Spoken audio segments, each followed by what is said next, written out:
Sultan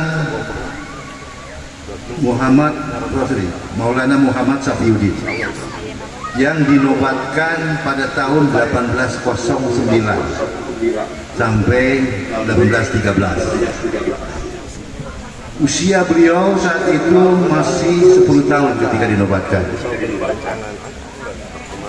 sehingga roda pemerintahannya dibantu oleh ibundanya bernama Ratu Aisyah atau Asia. Dan keraton Surosoan saat itu sudah hancur di 1809. Hancurnya di 1808 di zamannya Sultan Aliuddin II. Oleh karenanya Sang Ratu Aisyah atau Asia itu mengusulkan supaya dibangun istana baru menggantikan Surosoan yang sudah hancur. Istilahnya disebut istana keibuan atau kaibon. Nah, kaibon itu terletak di antara sebelum jembatan warna-warni menuju Banten Lama ke Makam. Itu sebelah kiri. Istana kaibon. Ratu Aisyah sendiri punya adik namanya Ratu Arsia yang menikah dengan orang Rembang namanya Joyomi Harjo. Ini versi dari keluarga kami. Tapi mungkin dari keluarga Sultan Bupati Rafiuddin versinya berbeda lagi.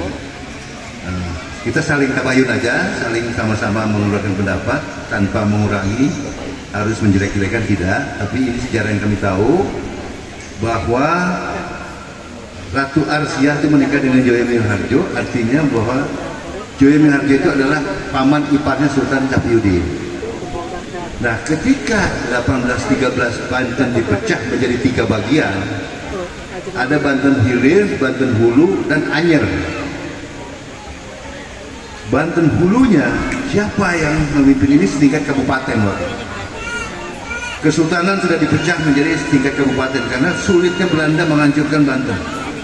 Berbagai cara akhirnya dipecah-pecah Banten. Muncullah kabupaten-kabupaten ini, Kabupaten Pandeglang, Serang, Anyer.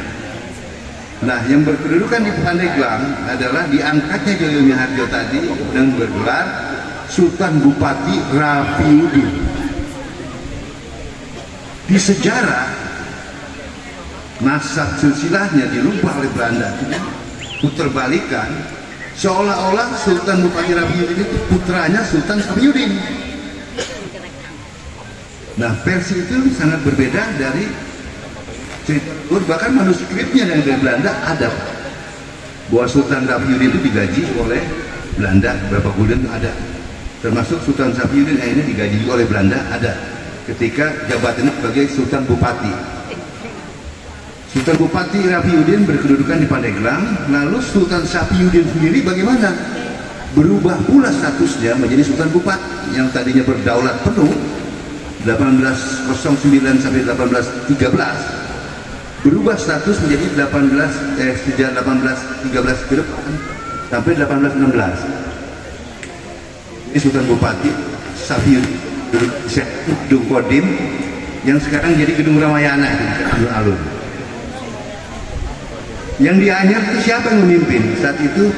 Pangeran Manggala. Tolong dikoreksi kalau memang ada yang salah, perlu dibaikan. Tapi itu intinya bahwa 3 Banten dipecah menjadi 3 bagian saat itu. Saya keturunan dari Sultan Maulana Muhammad Safiuddin, Sultan Banten berdaulat terakhir yang sampai ke 1813. Punya putra Sultan Safiuddin ini ada 4.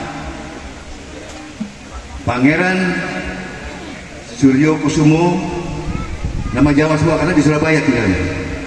Pangeran Suryo Kumolo, Ratu Kunti, terakhir Pangeran Timur Surya Atmaja. Pangeran Suryo Kusumo itu menikah dengan wanita asing Prancis.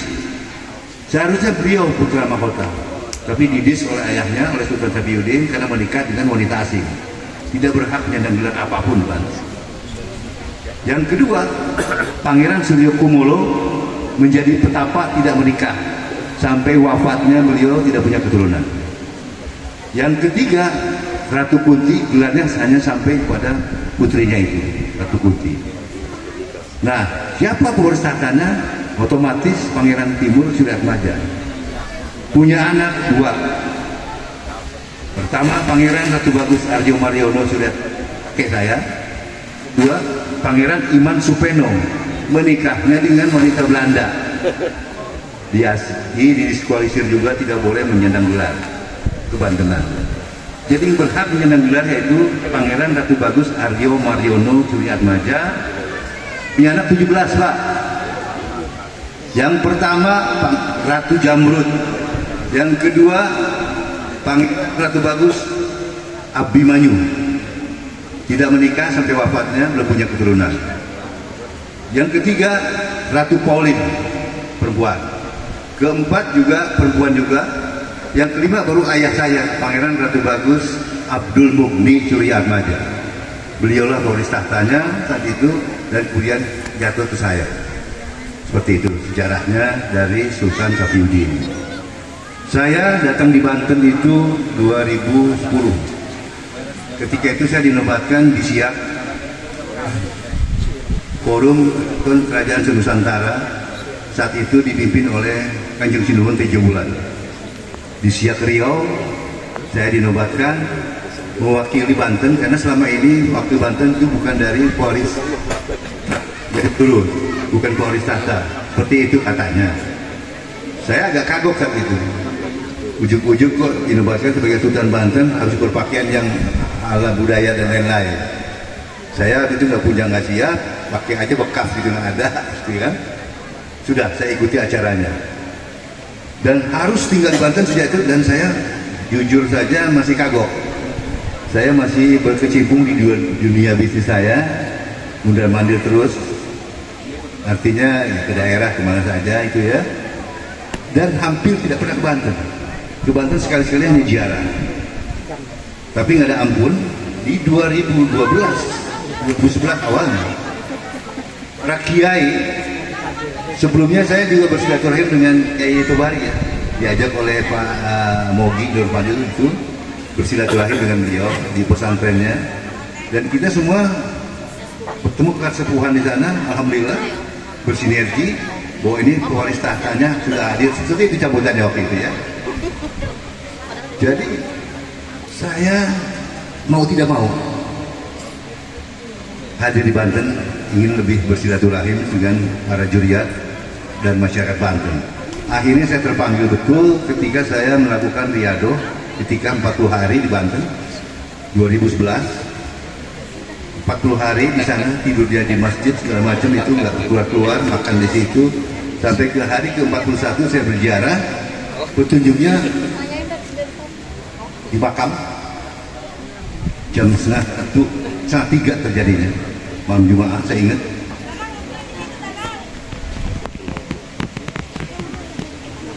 Bangun Banten, tanggung jawab. Bangun Banten, tanggung jawab.